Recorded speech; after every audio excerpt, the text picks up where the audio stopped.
Hello and welcome to the Bodyline Pro podcast. My name is Isaac Osborne, founder and CEO of Bodyline Pro. In this podcast, we interview practitioners who use Bodyline Pro and some of the leading experts in the health industry who are committed to taking a scientific approach to improving the form and function of the body and the growth and development of their practice. For more information about Bodyline Pro, visit www.bodyalignpro.com.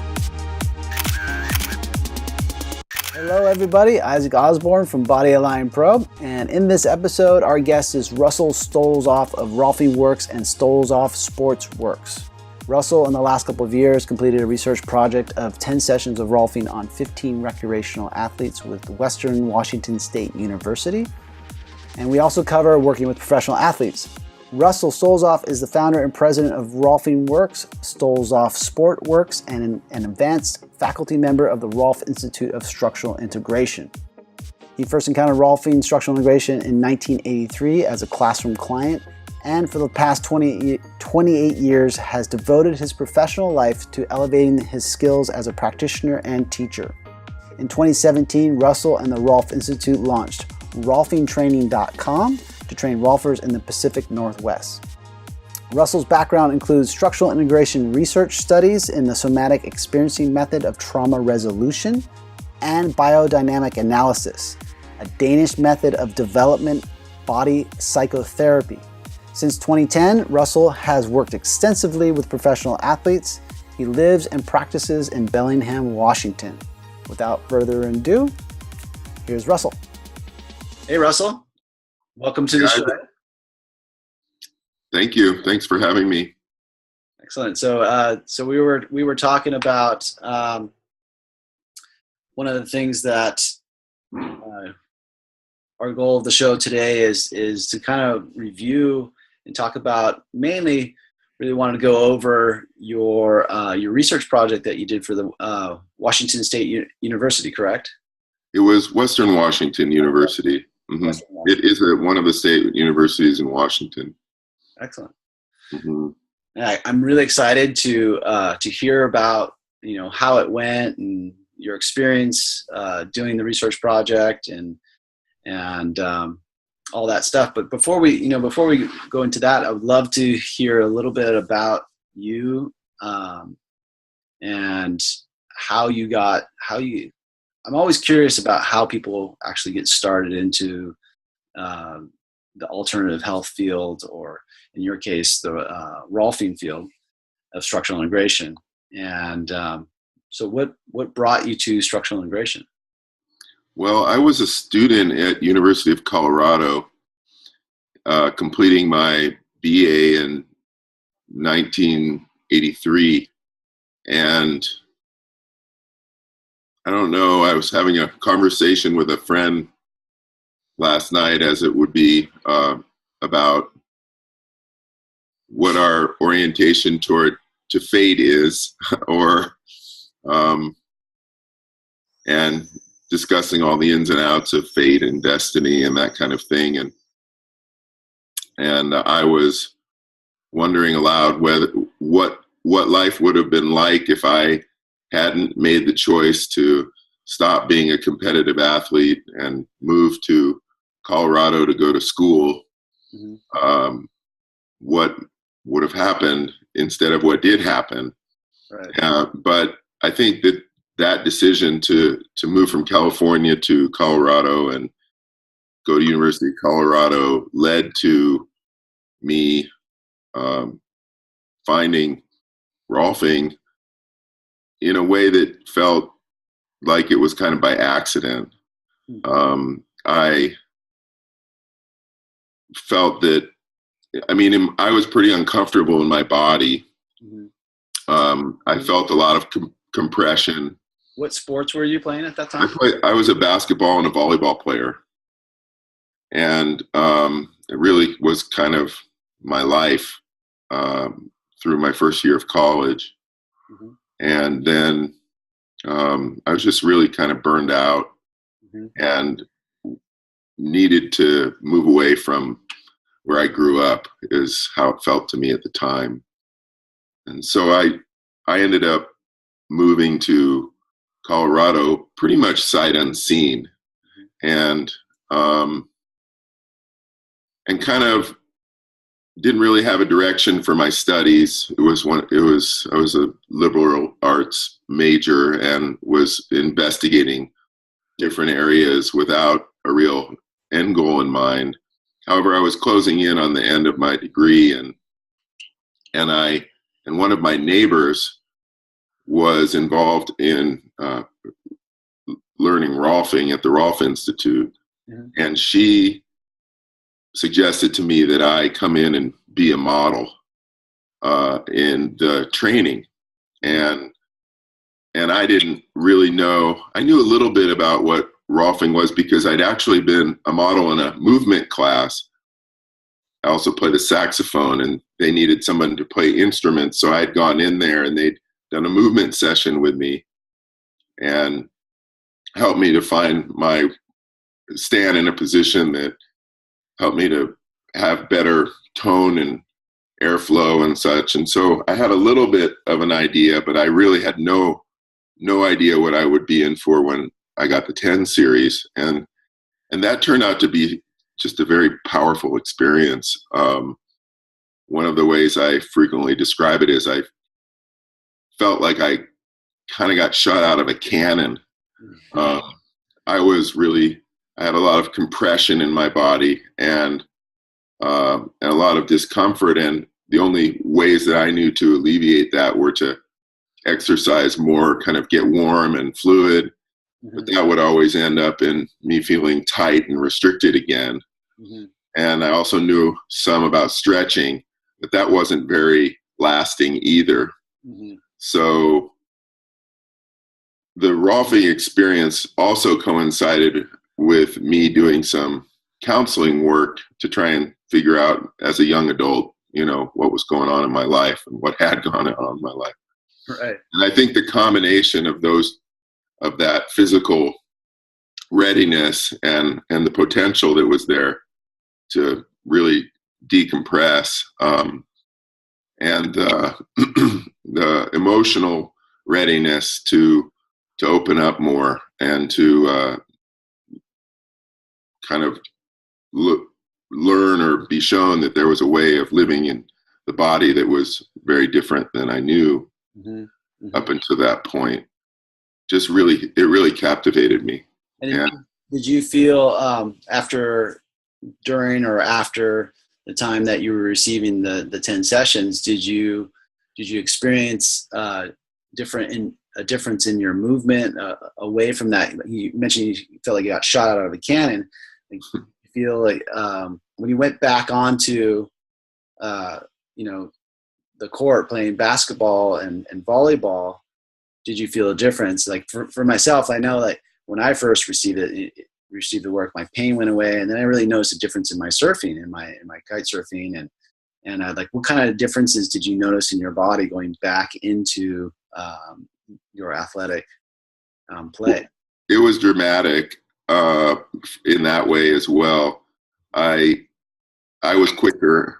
I was better balanced. I was more over my feet, obviously, and that meant that I wouldn't have to overcome this sort of slightly back position in order to go forward, if that makes any sense. I felt like being over my feet allowed me to have a quicker first step and just made me feel more in control of my movements and more that I could intentionally make more deliberate movements. I noticed it also just in my daily life, in my day-to-day life, in walking.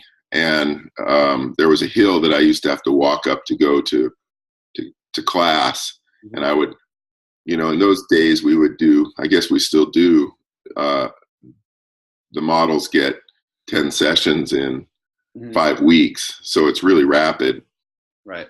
I would leave my sessions and sometimes go up to campus, and I just felt like I could drive off of my legs going up this hill in a way that, and it would, and that would sort of move me through my spine in a way that was very different. It was more integrated, and so those what I remember of my early experiences. I also remember taking the best naps of my life. I think some of that decompression made me realize how much energy I'd been using to support myself in ways that weren't that efficient, or how much I'd been holding in. And obviously my breathing changed a lot. And I remember, taking some really great naps after those. Isn't that amazing that you release that tension, you release that compression in the body, and how much more the body can actually relax and let go, and the fact that you're breathing more, increasing that vital capacity in the body, and how much much more oxygen your system is getting, so more cellular regeneration too from more oxygen, and then less compression, you're getting better rest. So then you're also getting better cellular regeneration that way.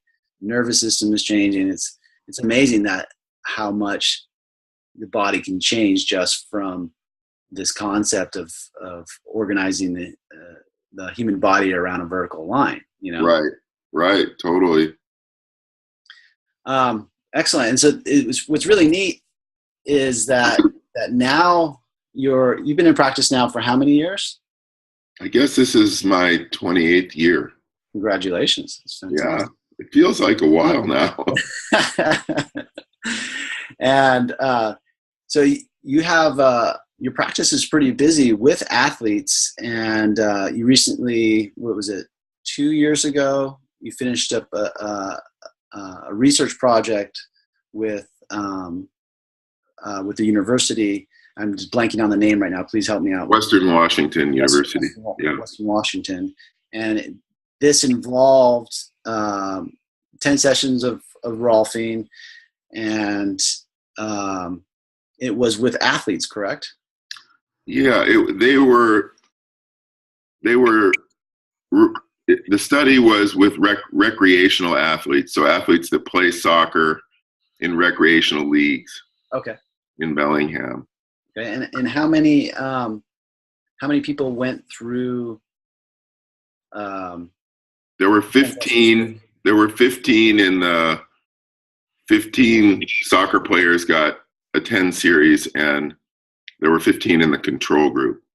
15 in the control group. Okay. And there were the practitioners. There was you, and there was one other practitioner, or? Yeah, there was one other practitioner, Brad Jones, who's also an advanced Rolfer here in Bellingham. Right. Yeah. And at the time period that you took these athletes through the 10 sessions, 15 athletes, correct?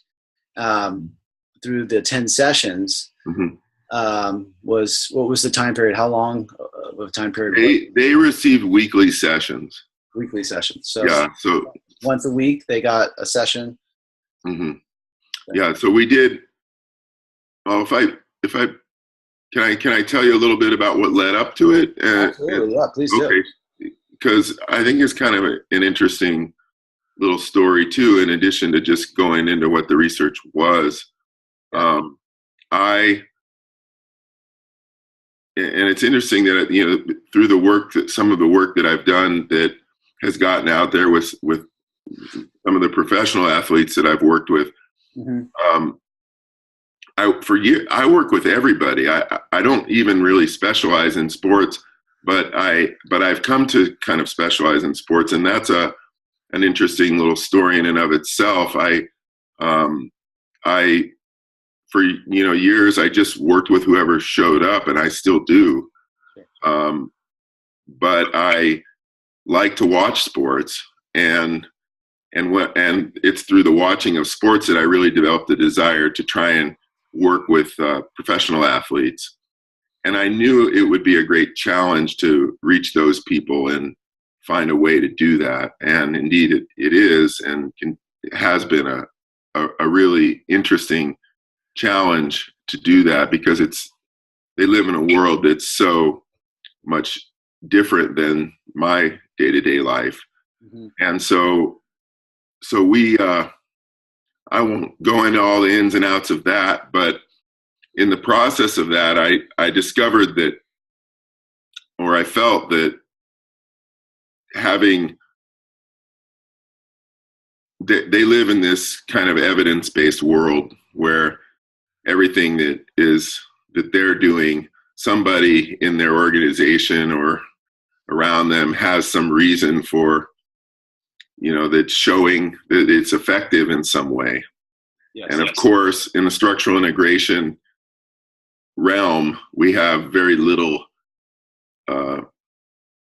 to show for what exactly is happening when somebody goes through a series of structural integration sessions. Mm-hmm. And so I know at the Rolf Institute, we have a research committee, and the International Fascial Research Society was formed in part with the emphasis from the Rolf Institute. And there's been more and more research happening with fascia. Mm-hmm. But the research that's been happening has been not super focused on structural integration. And so I thought, wow, I had a client who's a professor up there, kinesiology professor at Western Washington. Mm-hmm. And one day I just said, look, would it ever be possible to include Rolfing in the study, in one of the studies that you do at the university? I just popped the question. Mm-hmm. She didn't even hesitate. She's been going to all the fascia research congresses. She's really into fascia. Mm-hmm. And she's like, of course, so that kind of got the ball rolling. And then it took another year to really get the project into shape. And we had to raise money to be able to do the project because, doing 150 sessions wasn't something that we could just donate. So we received incredible support through the SI community. Really, we raised money in a short amount of time to be able to put together this project, and that kind of got us to the starting line. And the student that came along who was doing their master's thesis was a soccer player. And so that's how and I liked that because it was going to be in the realm of sports.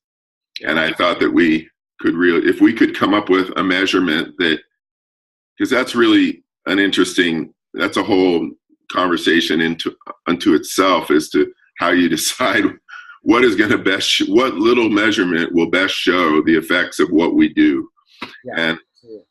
And then, of course, I was super excited to know and to learn and to be able to use your program in the study as well, because it helped us to gather visual data, which, as it's turning out, is something that we're going to try to publish in a journal using primarily the visual data, which wasn't really what we set out to study. It was just going to be sort of a supportive, anecdotal gathering of data that we were doing because we could.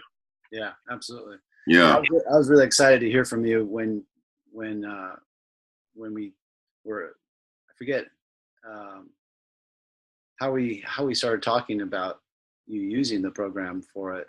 Yeah, I think I just heard that, saw that you were launching your product, and I think I approached you and you were excited to share it with us and sent us some prototypes for the first little tripod brackets, and and so I feel like we kind of got to be amongst your beta testers or something like that. Oh, absolutely. And I was super excited that you were doing that, and like you were saying, like there's a lot of attention to fascia in the last few years, which is fantastic because it's great to see so much research, but it's I feel as a community of structural integration, we need to be really careful with that, how much we go towards the focus of fascia, because structural integration has always been about, organizing the human being around the vertical line, and to have those before and after photos, just photos in themselves, is really important for us to be able to evolve and as a community, and to show what we're doing, and Dr. Rolf was actually a very big proponent of taking photos, and I'm just really, really excited to hear that you did the research project and that to hear more about it right now. So Sure. Thank you for actually taking the time and effort. I know those things are not easy to go through and do. Well, no, it was a tremendous learning curve for me. Mm-hmm.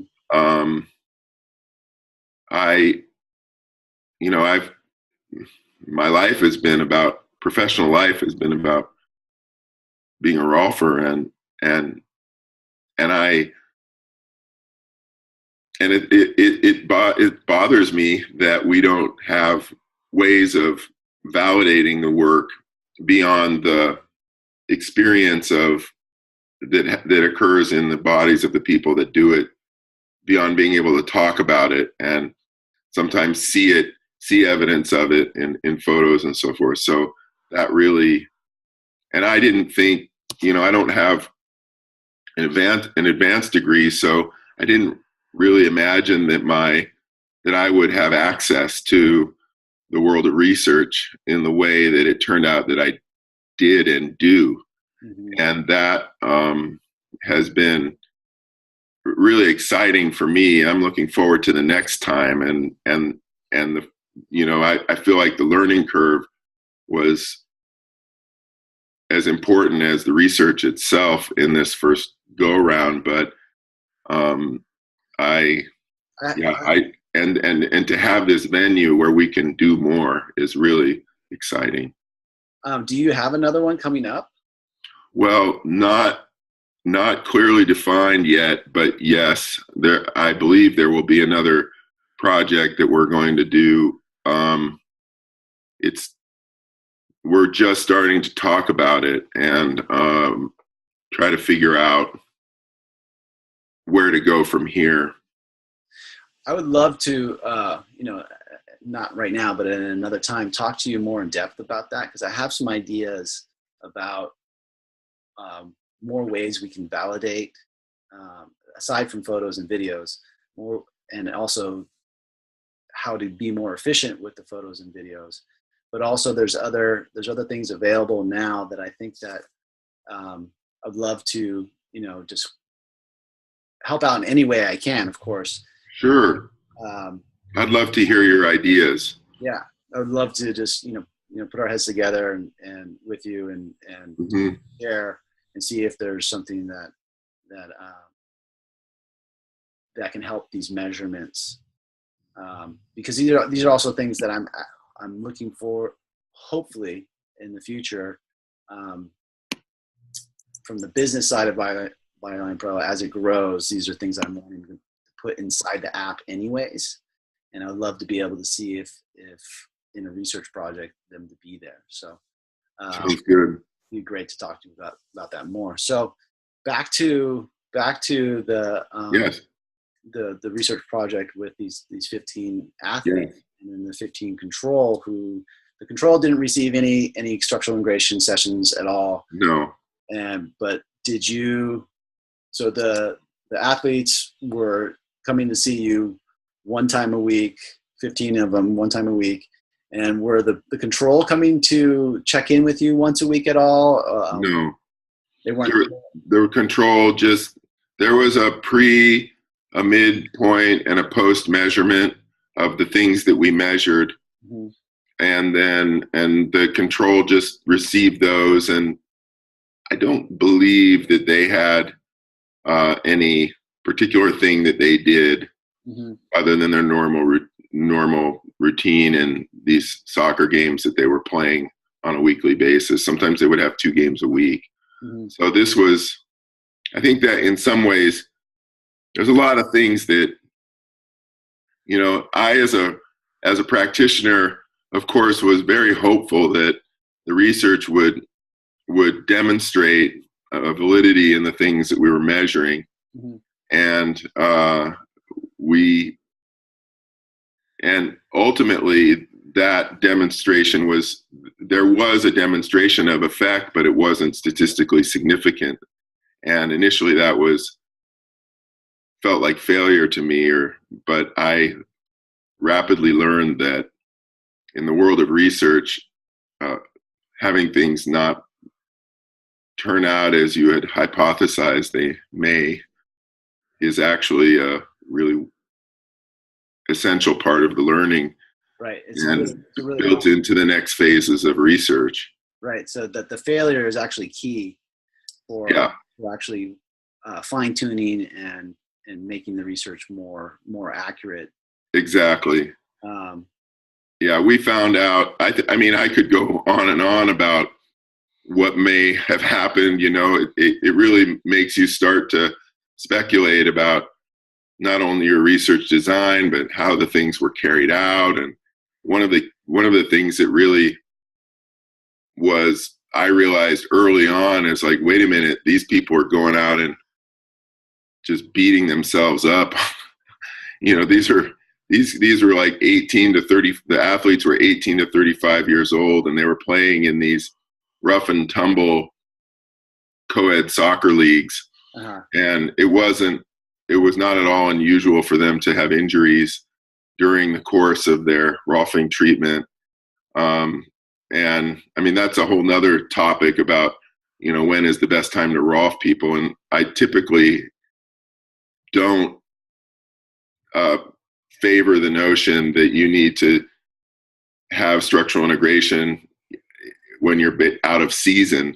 Mm-hmm. That used to be what we thought, is like, oh, you never do structural integration with people that are involved in the season of their sport. And there might be some wisdom to that. But in this case, because we were measuring everything and I wanted mm-hmm. those measurements to be significant, mm-hmm. I was initially dismayed, when these people were coming back and they were just kind of beat up and sometimes injured in the course of the process. And it wasn't like we could just go and try to help them repair their injuries. We had to continue on with the protocol of the 10 series, because that was built into the design. It's like, what happens when you do a 10 series, not what happens when you try to repair people's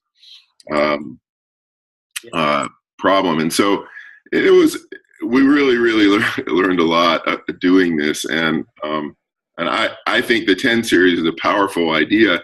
I don't know that if I was going to do that same study again, I would have done it in exactly the same way, or allowed these people to like kind of play the way that they did in the midst of the study. I think that may have had some effect on it, but mm-hmm. Like, it's all speculative. Yeah, absolutely.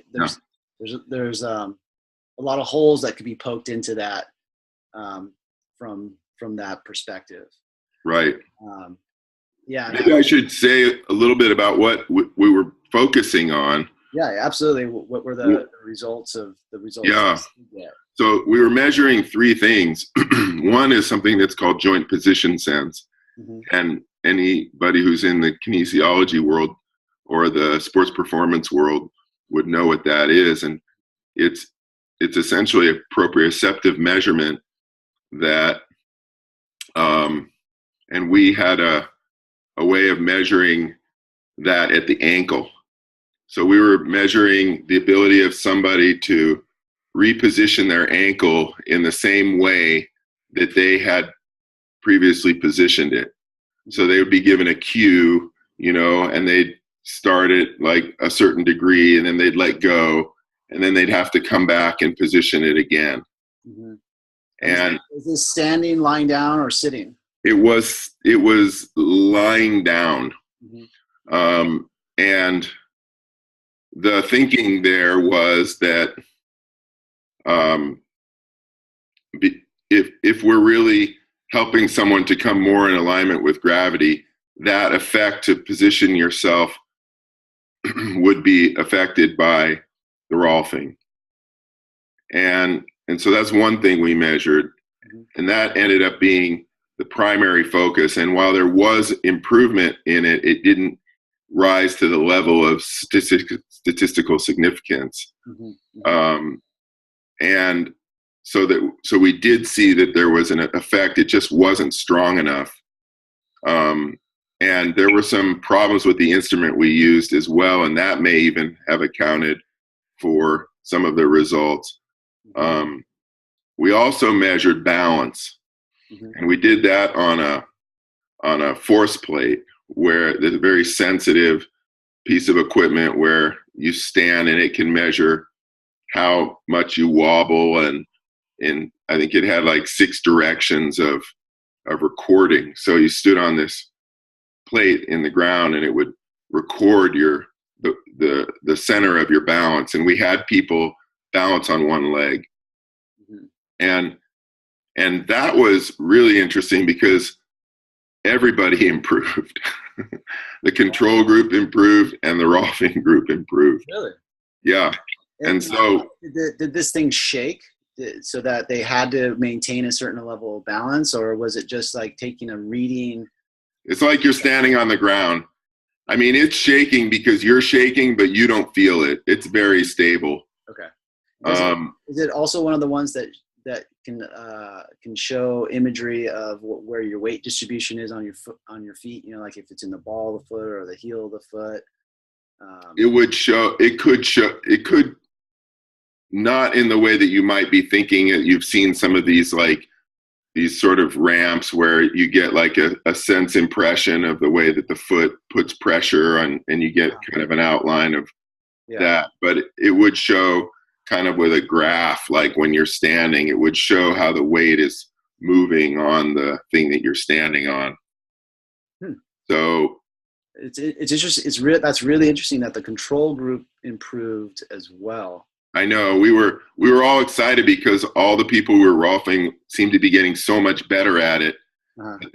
And we thought that was going to show up as something that was really marked, but not. So did the other people. That kind of negated the experimental group's results, and the speculation was that was what they call a learning effect. So you've done it once, and you're now practicing this thing, and you're getting better at it because you're practicing it. So we couldn't attribute it to the structural integration. So, which in some ways doesn't mean that it wasn't involved in the improvement that people experienced. Right. So it's this whole research world, opens up more questions than it answers. Yeah, and that's what I always say about the scientific process. It doesn't really give us answers; it just gives us more questions, right? Yeah, it really did, and it's ultimately super exciting. Yeah. Yeah. So, what was the control? Was a control group getting the force plate checkup weekly as well? It wasn't weekly. I think they got a before one and after, somewhere in the middle. I don't know exactly which session, and then a post 10. So they got 3 measurements. Everybody got 3 measurements. 3 measurements. Okay. Yeah. And so there was that, and there was something else. I remember talking to you before about it. There was the force plate. Wasn't there one more thing that you were measuring? There was ground reaction force, which was a counterbalance jump, so like a 2-footed jump. And I'm not sure what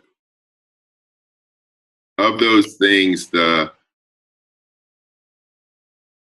joint position sense was what ultimately got focused on. And I'm not sure. My impression is that the ground reaction force was not the jumping, the power measurement was not something that was showing to be as relevant in the measurements. And again, I wasn't there for the measurements. I wasn't, in a sense, coaching them or looking at exactly how they were being done. And I wasn't analyzing the data. So I don't know too much about that data collection. I do have some some curiosity about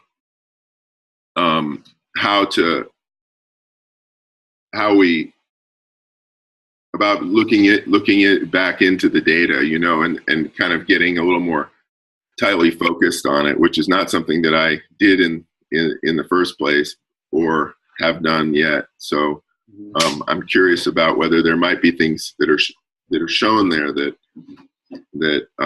we could learn from. Yeah, absolutely. I think that would be really neat to go over that, and then it also that would absolutely help you propose, you know, more questions and parameters for the next project that you're going to. Sure. Excellent. And so also there was the photos, and it would be like you got someone up here. Yeah. So this young woman was herself a collegiate soccer player, and went to and was also a national team member in the Philippines. She was born, I think, in the Philippines, and then grew up in England until she was 10 or so, and then moved to the US and was a member of she was playing in this rec league, but she was a member of the Western Washington women's team, I think, that went to maybe the NC2A semifinals in her senior year. And so she was quite a serious player, and a lot of fun to work with. And she had some amazing anecdotal reports following the sessions we would do. One of them I remember clearly because she came back after one of her sessions and said that she'd been up at Western Washington, and the goalie for the team wanted some of the women to take shots on her so she could practice her goalie skills. And so she's a right-footed, typically a right-footed striker, and she was taking left-footed shots. And the goalie remarked to her that she had never seen her kick left-footed so powerfully and so consistently. And this was immediately following one of her sessions. So I got excited about that. You know, as a practitioner that works with athletes, I want to see the work we do translate into performance, into athletic performance. And this is one of the stories that I remember anyway. But this is her, I think this is before 2, because the before 1 photos were, we didn't have our act together in the picture taking. And then after let's go back to that first photo. And this is for the viewers that don't have any video or listen to this without video at this point in time. And this is, you know, the video is on our YouTube channel, Bodyline Pro. And so let's kind of like, you know, take a look at her structure, take a look at, you know, what's glaringly, you know, out of alignment, so that, you know, people can know what we're talking about when we see the changes. I think in the rear view, the view from the back of the body, it's maybe the most telling for me, in the sense that what I see is that she really, as a right-footed kicker, and I see this a lot with soccer players, they tend to post up on their left foot. So they're getting a lot of power by landing on their left foot and then using their right leg and foot as the kicking leg. And you can kind of see with her that's kind of burned into her structure a little bit, I think. And there's some torque in her back, in her low back in particular, some rotation in her pelvis that it goes along with that. And she had low back issues. She had pain and discomfort in her low back. So, and then let's just see if we can get to the. Here, also, that lower right leg, the way that her lower right leg externally rotates quite a bit. There's a lot of torsion in that tibia, yep. in the ankle, and then somehow the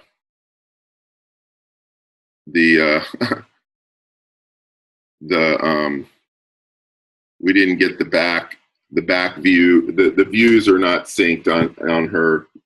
Oh yeah.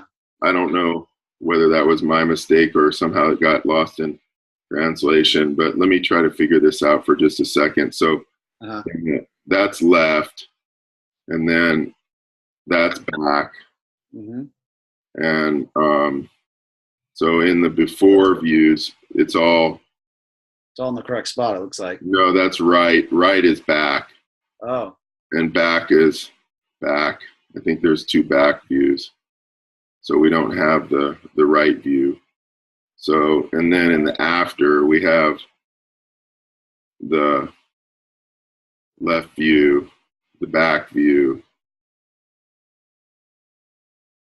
and let me just see if that, yeah, so that's the back view, that's the post view. Mm-hmm. And, and you can see that she really comes onto she has a better weight distribution between the two legs. What we can do right now is if you turn the iPad sideways into a landscape position, we can see them side by side. Oh, really? Oh, hey now. Okay, I love that. So, looking at the dates here, on the left-hand side, the photo is on January 20th, 2015, and then on the right side is March 12th, 2015. Right. So we can see. It's hard to see the difference. It looks like and again, this is where more measurement tools would be so key. But it seems that when I look at it, I see that her belly button looks like it's in a different spot on the photo on the right. Like it's more centered in her body. So that would tell me what I would look for in that is that her pelvic rotation had decreased. So it looked like her pelvic rotation, her right side, the right ASIS is moving towards her left side. So rotating, the right hip rotating to the left. And that creates that higher elevation on that left side. Uh-huh. And so that looks like it's different on the after photo. Yeah. Uh-huh. Interesting. The torque in the lower leg doesn't look, it looks roughly the same. And that's not surprising since she is, like you were talking about how active she is in her sport and how active she was during the process. Yeah, there was no let up, Right. That's different right there. You can see the weight distribution is much different the before and then the after. And this is after the photo on the right is after how many sessions again? I think it's after 10. After 10. This is before 2 on the left and after 10 on the right. On the right. Yeah. Oh yeah, look at the that's a great shot right there. I think one of the things I notice is that it's not all the views show change in the way in an equal way. So we kind of puzzle. I always feel like I'm kind of puzzling about what happened here, and what are we really looking at? Mm-hmm. In her, and some of the way is the way they turn and they happen to be standing at that particular second that you took the picture, right? And I didn't do a lot of coaching. In fact, I did almost no coaching with their posture or anything like that with these pictures. So I wasn't trying to get them to stand up straight, or I was just trying to get them to balance and stand in approximately the same position each time we took the picture and focus on the horizon. So those were my primary instructions. Right. And a lot of, you know, there's definitely the process in the sense that the areas that we may want to change, you know, don't always change. Right. Right. That's something that I've been really working on the last couple of years, and how to address that. But that's a whole nother story. But what I see right here in these before and after photos that we're looking at, I see a nice change, or a lengthening of her lumbar spine. Yes. And especially that left shoulder, you know, it looked like it came up. Right. Like it was depressed. That left shoulder is being pulled down. It looked like it came up I don't know how many centimeters it maybe came up, but right. You can see the difference in the way that the left scapular medial border, or the edge, is actually now it's not sticking out so much compared to on the left photo on the right. Right. Like it's more streamlined with her back, or the skin. Yes. Left scapula in the photo, the left photo, is, you know, that upper portion of the scapula is kind of sticking out. So that when I look at photos like that, what that tells me that there's more length in the spine, there's more opening in the rib cage than there was before. Yeah, she looks to me like she has more volume. Absolutely. In her thorax, and I think this is such an interesting. I mean, I don't know what you can really conclude from this, but there's an intimation of the same thing. Her standing position is so different in the two photos that it's hard to conclude. This is where it would be neat to have something that is able to take the distribution of weight in her feet, you know, because when in the left photo she's leaning quite a bit forward, like, you know, like she's going off a ski jump kind of deal. Right. And then in the after photo she's come back, so more weight is centered over her ankle joint. Right. And there's less loading. Like there's a lot of loading in her posterior calf, you know, soleus to posterior, you know, gastro, you know, to keep her from falling forward. Yeah. That picture and this picture, that there, you know, she's not doing that as much in the after picture. And I think that's some of where she was able to start to get more volume in her thorax, front to back, especially, because when you're leaning forward like that, you have to counterbalance backward in order, and that I think sometimes diminishes the volume in the thorax. But absolutely, yeah. When the upper body goes into like a sway back type of position, the upper ribs tend to collapse a lot more. Like five will decrease their distance in between each other. And compress more in the upper ribs, and then that really affects the neck. It's interesting to me when I look at, like, the longer I look, the more I see. And of course, I think Dr. Rolf was always emphasizing seeing, and we're endlessly wondering and learning about what seeing can be and what she may have meant by the word seeing. Sure. And so one of the techniques that we use sometimes is what we would maybe describe as like a soft seeing. So where you're not really looking. You know, I think we all start out by looking, and that's a more narrow and more focused kind of trying to compare. But if I back off in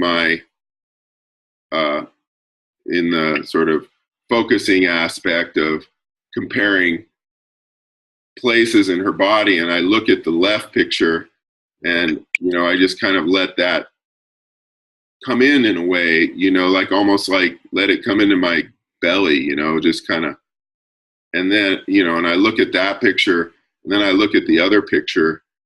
They're very, very different, you know, and it's almost like she, the before picture, there's this kind of urgency. There's this kind of going forward and using the ground to keep herself from, it's almost like she's like revving the car with her foot on the brake, Yeah, exactly. And then, in the other picture, I just think it is an expression. It's maybe, albeit an early expression, but there is this harmony with what we call the line or the vector of gravity that is being expressed in the after picture that I don't see as much in the other picture. She looks more at ease. She's balanced, and you can kind of imagine that there's this verticality to her that is not really there in the same way. She's got more compression through her spine in the before picture. Anyway, these are some of the things that jump out at me just as we're looking at these things. Absolutely. Yeah, I totally agree with you that to soften your eyes and to try to kind of back up. It's kind of, those painting, I don't know if they're paintings or considered paintings or photographs. I know what you're talking about. Where you have to like change your visual perception to see the three-dimensional image inside.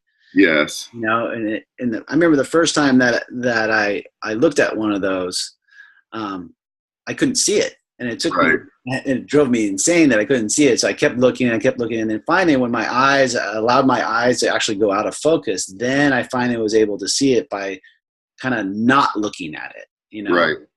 Right. And, now I can do it every single time I look at them, but it took that initial like training of my eyes to be able to focus differently. Yes. And so when you talk about your experience of looking at the body, that's I think about that. It's that softening.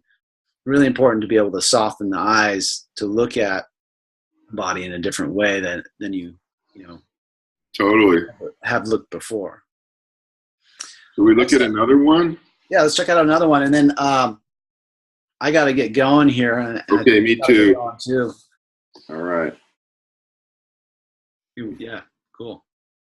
The first thing that stands out to me, just looking at her again for our viewers and listeners out there, we have this is April 16th, 2015 is the before, and after 10 sessions is June 5th, 2015. And so on the left, the photo on the left is the before, and the photo on the right is the after.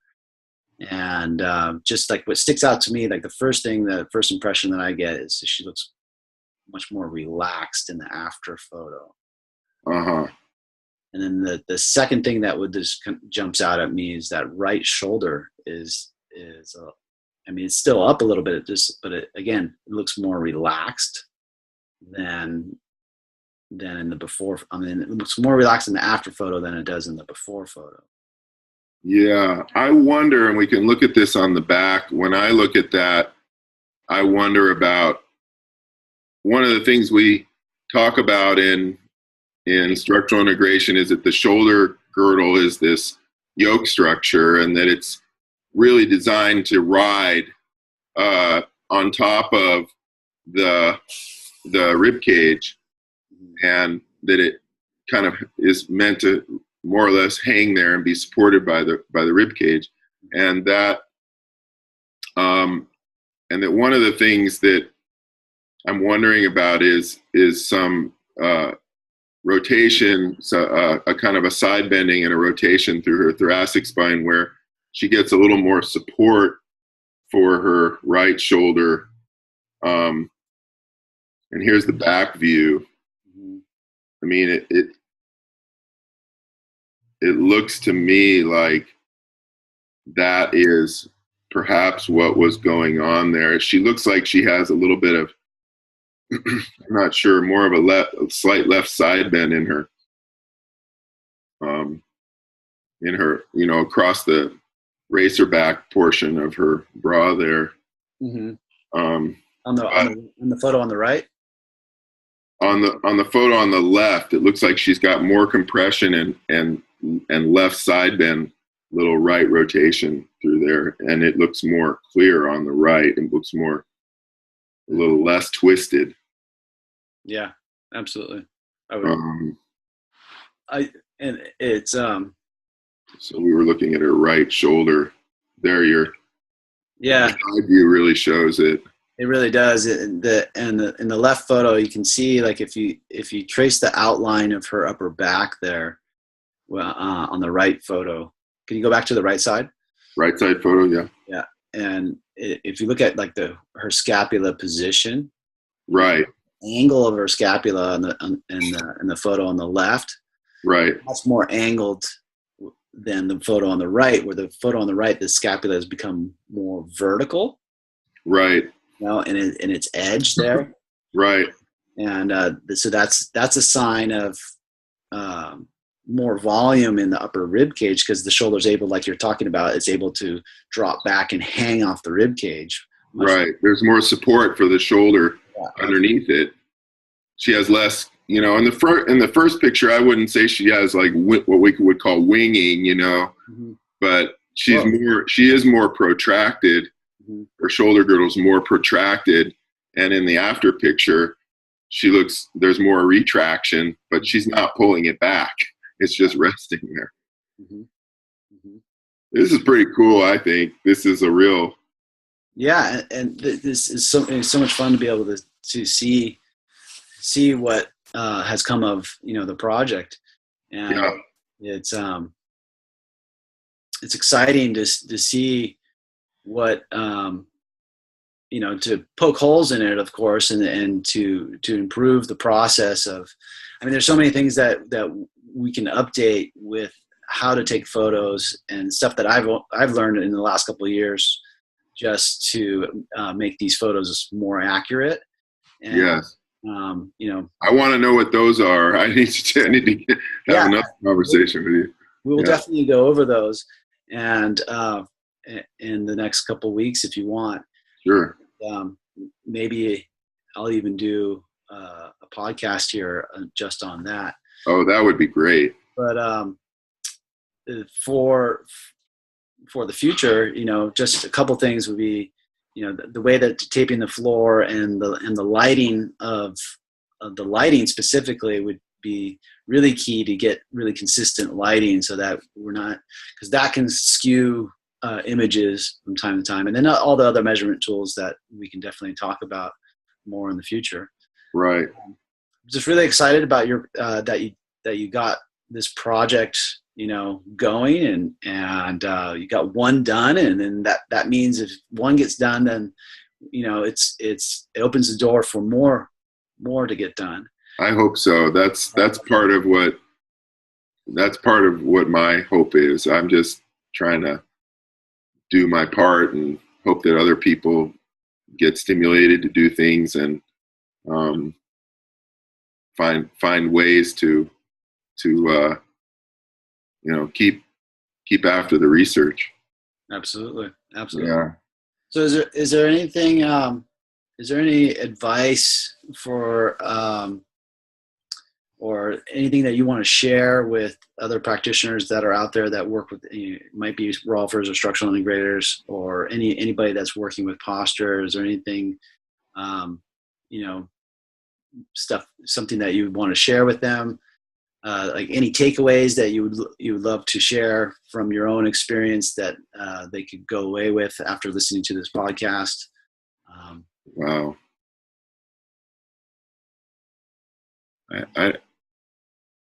I'm not sure. I mean, there's so much I could say, but there's nothing at the tip of my tongue. There's not a one pearl of wisdom or anything. Is there something that you're curious about in particular, or? Maybe like an overall, experience of words of wisdom or advice for anybody that may be, struggling in their practice, or feels like they're in a rut, that they're stuck in any way. Is there anything that you do yourself when you're in that position? Like, do you go for a walk? Whatever it may be. Well, that's a great question, Isaac. there's so many things we can do. I think that one of the things I like to tell my clients is that there are things you can do for yourself. And most of us kind of know or have resources, to do some of those things, whether that's go for a walk or do yoga or exercise or whatever the things we know how to do to take care of ourselves. And then there are things that you need others for. And Rolfing or structural integration is something that you can't do by yourself, for yourself. And I think that so our clients need us to achieve the effects of structural integration.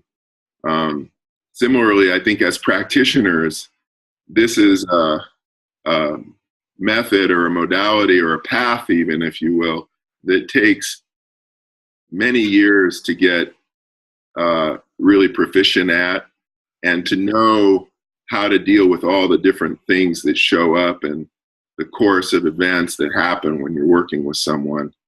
And so I think one of the things, and I think we're not really, our trainings are short, and the support we get afterwards is not great. And so I've always said that being a structural integration practitioner really favors somebody who's willing to work in solitude and try to figure it out. Mm-hmm. But I don't think it has to be that way. I don't think it really has to continue to be that way. And I think we need each other more than we sometimes recognize. And I know that in my career that I've benefited every time that I get together with other practitioners. Here in Bellingham, we've had for years just a group meeting where we get together once a month and we just talk about whatever comes up. It's not even an agenda.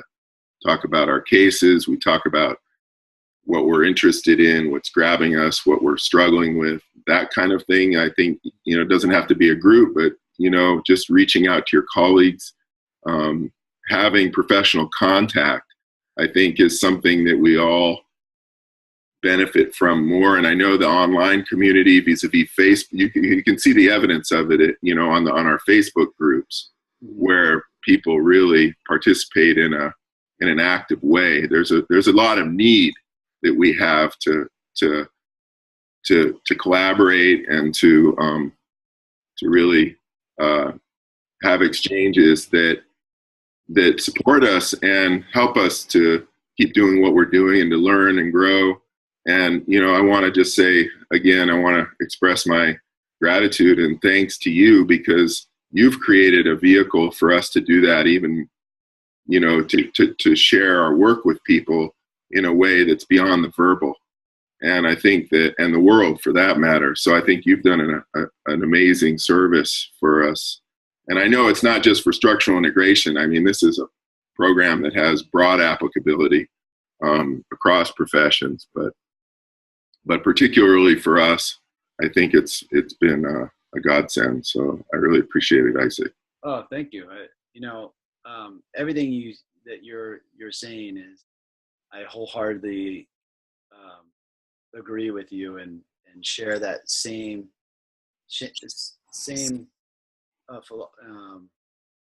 philosophy or opinion, whatever it may be, or outlook, in the sense that we as a community are so much stronger, when we're connecting like this. And that's what part of this podcast is all about, is to connect us more. And like you said earlier, we could just do this all day long. I love just geeking out on this stuff and talking with you and talking with everyone else about it. And hopefully we can it's that, yes, part of the practice is the isolation, so to speak. But if we can, come together as a group like you do with the other Rolfers in that area in Washington, and God, that's so valuable to have that to bounce things off of, because life isn't living in a vacuum. It can't be. feed off of each other. We're human beings. We're social creatures. We need each other Totally. to learn and accelerate our learning as well. And so, I'm really grateful as well. I'm glad that I'm able to bring forth something that is so helpful to you and to the community of structural integration and whoever else wants to use that. Right. So thank you so much for being on the show. Is there any way that I'll put it in the show notes as well, but just, how can people get a hold of you? How can people reach you? Best way is via email. Russell, that's with 2 S's and 2 L's, at rolfingworks.com. That's the best way to get in touch with me. And I have 2 websites. One is rolfingworks.com. That's the easiest one. And then the other one is my website for the work with professional athletes I do. It's called Stolzoff Sportworks. That's one word. And maybe you can put up a graphic so I don't have to spell Stolzoff. No, I'll put it up on the thing. Yeah. I'll put it in the show notes as well. Yeah, sure. And then, so those 2 ways to get a hold of you. And then also do you have a third website? You have a training coming up. Yeah. Thanks for asking. Yeah, it's kind of been a pet project of mine for a long time. And the Rolf Institute has finally figured out a way to allow Rolf Institute instructors to have trainings wherever they want to, rather than just requiring that people go to Boulder to receive their Rolfing certification. And so we're going to have a training beginning in February 2018 in Northwest Washington. And this will be a training for people that have some previous experience. So there's some prerequisites, but if you're already a massage therapist or a PT, chiropractor, that type of thing, you undoubtedly have the prerequisites that we require for that training. And so you can go to rolfingtraining.com and see what that's all about. The training there is described and the dates are all there. So I'm excited about that. Excellent. Yeah, we'll definitely put that in the show notes as well. Thank you. And again, thank you so much for being on the show, Russell. And I look forward to possibly having you on again. And we can talk more in depth about maybe future projects, or at that point, maybe there was a project that went through, and talk about that kind of stuff. I look forward to it, Isaac. Thanks for having me. This has been really fun and a true pleasure. All right. Thanks, Russell. Okay. Bye. Bye. For more information about BodyAlign Pro, visit www.bodyalignpro.com. You can download the app for free on the App Store or Google Play. If you are enjoying this, please be sure to subscribe so you can get each new episode as soon as it's available. Once again, thanks for watching.